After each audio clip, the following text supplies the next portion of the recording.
할렐루야. 새벽 예배 나오신 성도님들 진심으로 환영합니다. 또 온라인으로 함께 하시는 모든 성도님들 환영합니다. 우리 이 시간에 우리의 사도신경, 우리의 신앙을 사도신경으로 고백하면서 하나님 앞에 예배로 나가겠습니다. 전능하사 천지를 만드신 하나님 아버지를 내가 믿사오며 그 외아들 우리 주 예수 그리스도를 믿사오니 이는 성령으로 잉태하사 동정녀 마리아에게 나시고 본디오 빌라도에게 고난을 받으사 십자가에 못 박혀 죽으시고 장사한 지 사흘 만에 죽은 자 가운데서 다시 살아나시며 하늘에 오르사 전능하신 하나님 우편에 앉아 계시다가 저리로서 산자와 죽은 자를 심판하러 오시리라. 성령을 믿사오며 거룩한 공회와 성도가 서로 교통하는 것과 죄를 사하여 주시는 것과 몸이 다시 사는 것과 영원히 사는 것을 믿사옵나이다. 아멘. 찬송가 115장입니다. 기쁘다 구주 오셨네. 찬송가 115장.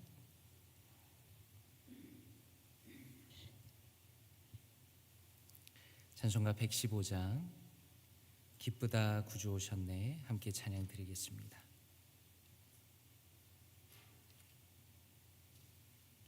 함께 찬양하겠습니다. 기쁘다 구주 오셨네. 만 백성 맞으라. 온 교회여 다 일어나. 다 찬양하여라. 다 찬양하여라. 다 찬양하여라.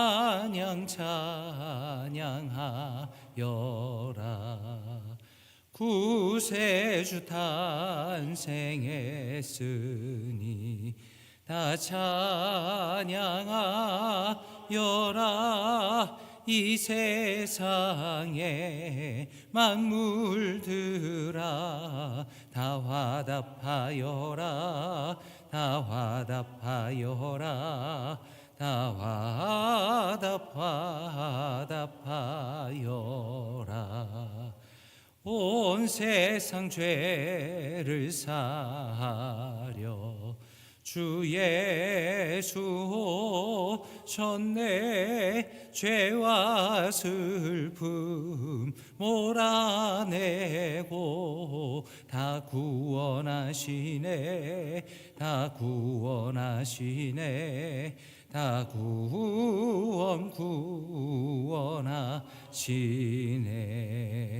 은혜와 진리 되신 주 다 주관하시니 만국 백성 구주 앞에 다 경배하여라. 다 경배하여라. 다 경배하여라.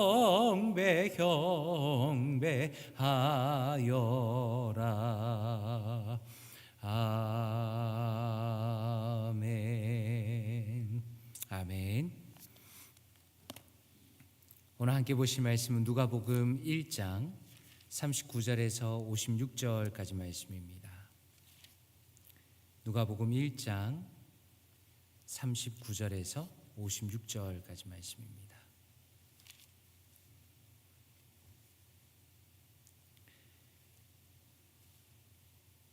함께 합독하도록 하겠습니다. 누가복음 1장 39절 시작.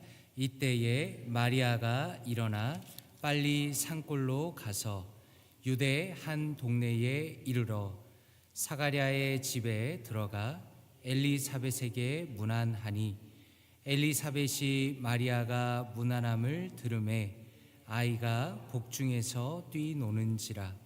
엘리사벳이 성령의 충만함을 받아 큰 소리로 불러 이르되 여자 중에 내가 복이 있으며 내 태중에 아이도 복이 있도다. 내 주의 어머니가 내게 나아오니 이 어찌된 일인가. 보라, 내 문안하는 소리가 내 귀에 들릴 때에 아이가 내 복중에서 기쁨으로 뛰놀았도다. 주께서 하신 말씀이 반드시 이루어지리라고 믿은 그 여자에게 복이 있도다. 마리아가 이르되 내 영혼이 주를 찬양하며 내 마음이 하나님 내 구주를 기뻐하였음은 그의 여종의 비천함을 돌보셨음이라. 보라, 이제 후로는 만세의 나를 복이 있다 일컬으리로다. 능하신 이가 큰 일을 내게 행하셨으니 그 이름이 거룩하시며 긍휼하심이 두려워하는 자에게 대대로 이르는도다. 그의 팔로 힘을 보이사 마음의 생각이 교만한 자들을 흩으셨고 권세 있는 자를 그 위에서 내리치셨으며 비천한 자를 높이셨고 줄이는 자를 좋은 것으로 배불리셨으며 부자는 빈손으로 보내셨도다. 그 종 이스라엘을 도우사 긍휼히 여기시고 기억하시되 우리 조상에게 말씀하신 것과 같이 아브라함과 그 자손에게 영원히 하시리로다 하니라. 마리아가 석 달쯤 함께 있다가 집으로 돌아가니라. 아멘. 성도님들께서도 아마 살아오시면서 하나님의 은혜를 크게 받으신 때가 종종 있었으리라 생각합니다. 어떤 분들은 부흥회에서, 어떤 분들은 기도원에서, 또 어떤 분들은 찬양 콘서트에서 하나님을 뜨겁게 만나곤 합니다. 저도 대학교 마지막 수련회 때 하나님의 은혜를 많이 받았습니다. 또 단기 선교를 다녀오면서 하나님의 은혜를 많이 누렸습니다. 그런데 돌이켜보면 이 하나님의 은혜라는 것은 우리가 예측하지 못한 순간에 찾아오는 것 같습니다. 그리고 우리의 삶을 변화시키는 것 같습니다. 오늘 본문에 등장하는 마리아도 그러했다라는 것입니다. 너무나 평범한 삶을 살던 그녀에게 이제 곧 결혼을 앞두고 있는 마리아에게 천사가 찾아왔습니다. 메시아의 어머니가 될 것이라는 놀라운 소식을 전하였습니다. 당연히 마리아는 그 소식을 듣고 너무나 당황했습니다. 그러나 하나님께서 말씀하셨기에 믿음으로 그것을 받아들인 것입니다. 그것이 누가복음 1장의 말씀입니다. 그런데 천사가 마리아에게 전한 또 다른 소식이 있었습니다. 1장 36절에 보니 내 친족 엘리사벳도 늙어서 아들을 배웠느니라 라고 말씀합니다. 원래는 임신할 수 없는 나이였는데 임신하였다는 엘리사벳의 소식을 들으면서 이것은 아마도 마리아에게도 큰 위로가 되었을 것입니다. 이 모든 소식을 들으며 마리아는 아마도 속으로 이런 생각을 했을 것입니다. 사람들이 나를 어떻게 생각할까? 그리고 내가 정말 이 사명을 감당할 수 있을까? 마리아는 이런 질문들 속에서 하나님의 은혜를 확인하고 싶은 마음이 들었습니다. 그리고 같은 은혜를 경험한 엘리사벳과 마음을 나누기 위해서 서둘러 유대 산골로 떠난 것입니다. 그리고 오늘 본문은 이 두 여인의 만남 속에서 하나님의 은혜가 어떻게 역사하였는지를 보여주고 계십니다. 오늘 말씀 39절에 이렇게 말씀합니다. 이때 마리아가 일어나 빨리 산골로 가서 유대 한 동네에 이르러라고 말씀합니다. 여기서 빨리라는 원어의 표현은 단순히 걸음이 빨랐다라는 것이 아니라 마음속에 어떤 믿음의 열정이 있었다는 것을 보여주시는 겁니다.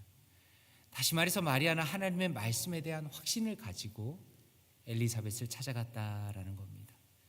그리고 그녀는 엘리사벳과의 만남을 통해서 자신의 믿음을 더 굳건히 할 수 있을 것이라는 어떤 기대감을 가지고 그녀를 찾아갔다라고 말할 수 있겠습니다.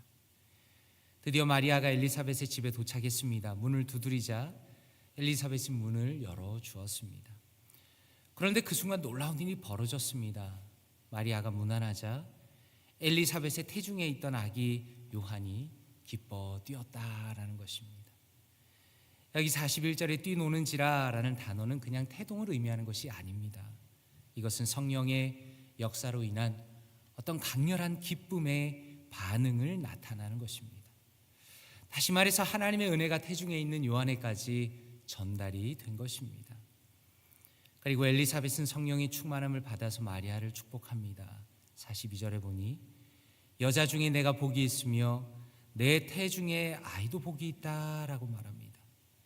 그리고 43절에 보니 놀랍게도 엘리사벳은 마리아를 부를 때 내 주의 어머니라고 부르고 있습니다. 이 표현은 예수님의 신성을 인정하는 고백입니다.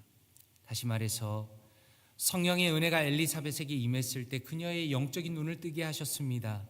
그리고 진정한 구원자의 어머니가 되신 마리아의 가치를 알아보게 하신 겁니다. 그런데 특별히 엘리사벳은 45절에 마리아의 믿음을 칭찬하며 이렇게 말하고 있습니다. 주께서 하신 말씀이 반드시 이루어지리라고 믿은 그 여자에게 복이 있도다라고 말합니다. 한번 생각해 보십시오. 이 말은 마리아에게 너무나 큰 위로가 되었을 것입니다. 어떻게 보면 마리아에게 일어난 일은 너무나 놀라워서 도저히 인간의 상식으로는 이해할 수 없는 일이었다라는 겁니다. 그리고 어쩌면 다른 사람들이 듣기에는 너무나 황당해서 왜 그렇게 순진하게 믿고 사냐고 말할 수도 있는 것입니다. 그러나 엘리사벳은 마리아의 믿음의 가치를 알아보는 사람이었습니다. 그렇기 때문에 기꺼이 마리아를 칭찬하고 있는 것입니다. 저는 그런 면에서 오늘 말씀을 통해 어떤 사람과의 만남이라는 것이 얼마나 중요한 것인지를 다시 한번 생각해 보았습니다. 예를 들어서 우리가 어떤 사람과 만나서 대화를 하면 우리의 믿음이 약해지는 사람이 있습니다. 그런데 또 반대로 어떤 사람을 만나서 대화하면 마음이 뜨거워지고 더욱 믿음이 충만해지는 것을 경험하는 그런 관계도 있는 것입니다. 그러므로 중요한 것은 우리의 믿음은 관계를 통해서 또 믿음의 대화를 통해서 더욱 견고해진다라는 것입니다. 오늘 말씀에서 마리아는 엘리사벳과의 만남을 통해서 자신의 믿음을 견고히 할 수 있었습니다. 마치 그런 것처럼 우리도 믿음의 여정에서 같은 은혜를 경험한 이들과의 만남을 통해서 격려와 위로를 받을 수 있다라는 것입니다. 그러므로 결국 은혜라는 것은 나눔으로 완성된다는 것을 오늘 말씀이 보여주십니다. 우리는 흔히 생각할 때 하나님의 은혜라는 것은 내가 받는 것으로 끝난다라고 생각합니다.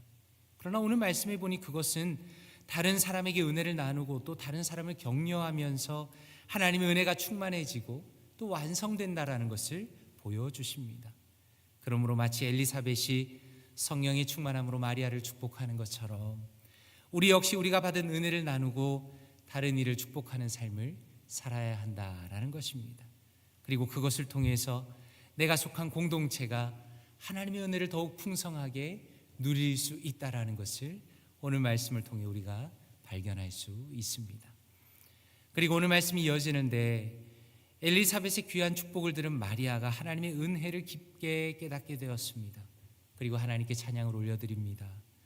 다시 말해서 이 찬양은 단순한 노래가 아니라 하나님의 은혜를 깊이 깨닫고 경험한 사람만이 드릴 수 있는 신앙의 고백이다라는 것을 알 수가 있습니다. 마리아의 찬양은 두 부분으로 나눌 수 있는데 첫 번째 부분은 46절에서 49절로 개인적인 은혜에 대한 찬양을 의미합니다. 먼저 46절과 47절에 보니 내 영혼이 주를 찬양하며 내 마음이 하나님 내 구주를 기뻐하였음은 이라고 고백합니다. 여기 주를 찬양하여 찬양하다라는 이 헬라어 단어는 보니까 크게 하다, 높이다라는 뜻을 가지고 있습니다. 다시 말해서 마리아가 찬양하는 것은 하나님의 위대하심을 나를 통해서 크게 드러내겠다라는 영적인 결단을 보여주는 겁니다. 그리고 48절에 보니 자신의 비천함을 돌아보신 하나님을 찬양합니다라고 고백합니다. 여기서 비천함이라는 것은 단순히 신분이 낮은 것을 의미하는 것이 아니라 자신이 아무것도 아님을 인정하는 겸손한 태도를 말하는 것이 바로 여기 비천함이라는 뜻입니다. 하나님께서는 이런 겸손한 마음을 가진 자에게 그분의 은혜를 베푼다는 것을 알 수가 있습니다. 그리고 이제 두 번째 부분으로 넘어가서 마리아는 고백하기를 하나님의 은혜가 개인을 넘어서 모든 세대에 미친다라고 말씀합니다. 50절에 보니까 긍휼하심이 두려워하는 자에게 대대로 이르는도다라고 찬양합니다. 여기서 긍휼은 하나님의 자비를 의미합니다. 하나님의 자비하심이 누구에게 임하는가? 그것은 하나님을 경외하는 자들에게 대대로 임한다라고 고백하고 있습니다. 참 감동적인 말씀입니다. 하나님을 경외한다는 것은 단순히 우리의 대를 넘어서 우리의 자손에게까지 하나님의 영적인 축복이 이어지게 하는 가장 중요한 태도라는 것을 오늘 말씀을 통해 보여주십니다. 그뿐만 아니라 계속 이어서 고백하기를 52절에 보니까 하나님은 강한 자를 낮추시고 겸손한 자를 높이시는 반전의 은혜를 보여주십니다.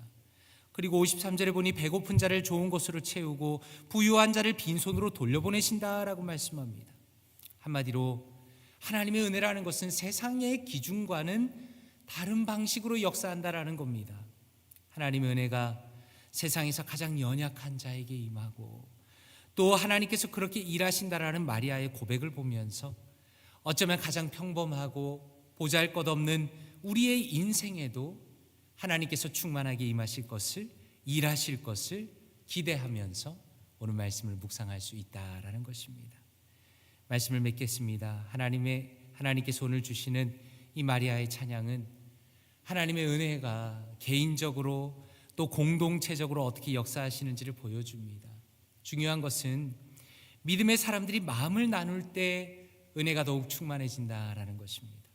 그리고 이렇게 충만해진 은혜는 개인의 차원을 넘어서 공동체와 세상을 변화시키는 원동력이 된다라는 겁니다. 그러므로 간절히 바라기는 아름다운 성탄의 계절에 다른 사람들과의 대화를 통해서 하나님의 은혜를 많이 드러내시면 좋겠습니다. 그리고 그러한 은혜의 마음으로 하나님께 더 많은 찬양을 올려드리시면 좋겠습니다. 하나님께서 우리의 삶 속에 신실하게 역사하심을 믿으면서 언제나 그분에게 기쁨의 찬양 올려드리시는 모든 성도님들 되시기를 주님의 이름으로 축원드립니다. 함께 기도하겠습니다. 이 시간에 말씀을 놓고 기도하기 원합니다. 아버지 하나님, 하나님의 은혜 주신 감사드립니다. 이 아름다운 성탄의 계절에 믿음의 지체들과 은혜를 나누는 사람 되기 원합니다. 또한 다른 지체들의 믿음을 격려하는 사람 되기 원합니다. 하나님의 풍성한 은혜가 우리의 삶 속에 역사하게 하시고 우리가 함께 하나님께 찬양을 올려드리며 주님께서 기뻐하시는 인생, 그리고 공동체를 더욱 변화시키는 복된 삶이 되게 하여 주시옵소서. 이렇게 말씀을 묵상하시면서 통성으로 기도하겠습니다. 기도합니다. 아버지 하나님 감사합니다. 하나님의 오늘 말씀을 통해서 은혜 주시니 감사합니다. 하나님, 마리아가 엘리사벳을 찾아가서 믿음의 소식들을 나누며 함께 기뻐하였던 것처럼 하나님, 우리가 믿음의 지체들과 은혜를 나누는 사람 되기 원합니다. 특별히 이 아름다운 성탄의 계절에 하나님, 다른 지체들의 믿음을 격려하는 사람 되기 원합니다. 하나님의 풍성한 은혜가 우리의 삶 속에 역사하게 하여 주시기 원합니다. 우리가 함께 하나님께 찬양을 올려드리기 원합니다. 하나님, 주님께서 기뻐하시는 인생 되기 원합니다. 하나님, 우리가 은혜를 나누며 서로 사랑하며 하나님 서로 격려하는 아름다운 인생 되기 원합니다. 그리하여 하나님께서 우리에게 주신 아름다운 은혜가 하나님 정말로 주님께서 기뻐하시는 놀라운 사랑이 하나님 우리를 통해서 더 풍성해지며 우리 공동체 가운데 은혜가 넘치는 공동체 되게 하여 주시옵소서. 서로가 격려하고 하나님 주시는 은혜를 믿음을 나눔으로 하나님 우리가 더 기뻐하기 원합니다. 하나님의 은혜가 우리의 공동체 가운데 풍성하여지며 완성되기를 원합니다. 하나님, 그리하여 우리 모두가 함께 주님을 찬양하기 원합니다. 하나님, 우리 볼티모어 교회 공동체, 우리 교회를 붙들어 주시고 각 사람의 마음속에 하나님의 은혜를 넘치게 부어 주시며 하나님 은혜를 더하여 주시옵소서. 하나님 역사하여 주시옵소서. 하나님 은혜를 더하여 주시옵소서. 주여 역사하여 주시옵소서. 주님의 은혜로 채워 주시옵소서. 하나님, 우리 사랑하는 모든 성도님들 은혜 위에 은혜를 베풀어 주시며 하나님의 은혜로 충만한 인생, 은혜를 나누는 인생 되게 하여 주시옵소서. 하나님 역사하여 주시옵소서. 아버지 하나님 감사합니다. 하나님 말씀을 통하여서 하나님의 은혜의 그 깊은 사랑을 보게 하시니 감사합니다. 하나님, 우리의 삶 가운데 하나님의 은혜를 나누는 삶 되기 원합니다. 다른 이의 믿음을 격려하는 삶이 되기를 원합니다. 그리하여서 우리의 삶 가운데 하나님의 은혜가 풍성하여지며 은혜가 완성이 되며 하나님, 그리하여 주님의 놀라운 은혜가 우리 교회 가운데 넘칠 수 있도록 하나님 역사하여 주시옵소서. 특별히 우리가 겸손한 삶을 살기를 원합니다. 하나님 앞에 겸손한 자에게 대대로 복을 주신다고 약속하셨는데 하나님, 우리가 주님을 경외하며 겸손하게 살아갈 때 우리 각자의 믿음의 가문 가운데 하나님의 넘치는 은혜와 복을 허락하여 주시옵소서. 이 모든 말씀 주 예수 그리스도의 이름으로 기도드리옵나이다. 아멘. 주기도문으로 예배를 마치겠습니다. 하늘에 계신 우리 아버지여, 이름이 거룩히 여김을 받으시오며 나라의 임하옵시며 뜻이 하늘에서 이루어진 것 같이 땅에서도 이루어지다. 오늘날 우리에게 일용할 양식을 주옵시고 우리가 우리에게 죄 지은 자를 사하여 준 것 같이 우리의 죄를 사하여 주옵시고 우리를 시험에 들게 하지 마옵시고 다만 악에서 구하옵소서. 대개 나라와 권세와 영광이 아버지께 영원히 있사옵나이다. 아멘.